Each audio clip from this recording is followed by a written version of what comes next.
what's the deal with these vertical mouse things that you keep seeing or hearing about?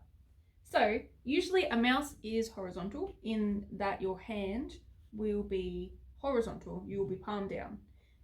This can cause the muscles this can cause the bones in the forearm to have to twist to have your hand palm down. It's also a little bit uncomfortable on the wrist and can cause a few different RSIs. There's also the shoulder. If your hand is having to go palm down, then you're having to internally rotate that shoulder. As an example, for the forearm bones, if you have a look at Charlie here, using a vertical mouse where the hand is vertical, there's a nice uninterrupted gap between the ulnar and the radius, or the forearm bones.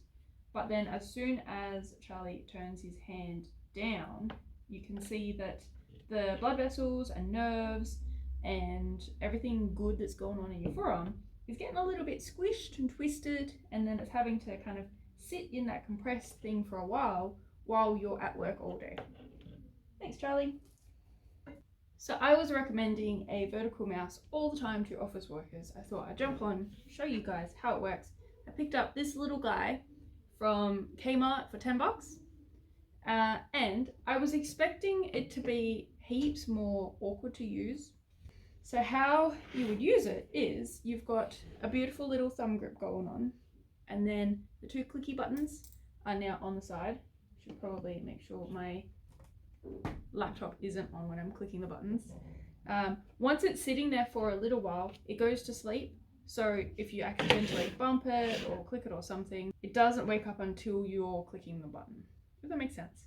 Also is run by AAA batteries.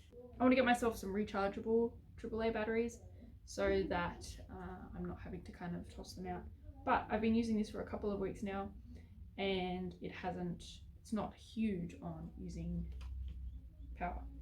It is, so comfort and grip wise, I was expecting it to be really awkward because people who use their regular palm down mouse have sometimes said that they couldn't work out the coordination.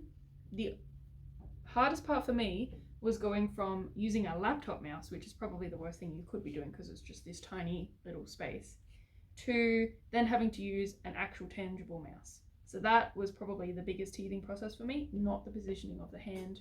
I find it super comfortable, and it means I can't do unhealthy things with my shoulder because my shoulders have a habit of rolling in. I haven't been using a mouse pad for it. I find the table works just fine. You can use a mouse pad if you want, but it's not laggy, it's not super awkward, and I'm pretty happy that I got it. So if you're thinking about making the switch, you've got, this is a right hand one. I'm sure there's got to be left-handed vertical mouse ones out there for people who are left-handed. Mouses? Mice? Mice? Vertical mice. Vertical mouses. Yeah, and it's super easy, and it's just USB, chuck it in. So check out this bad boy, highly recommend it. And if you're struggling with carpal tunnel stuff, I've got a video here for things that you can do with your forearm. Here's to a happier future with less RSI problems. Bye!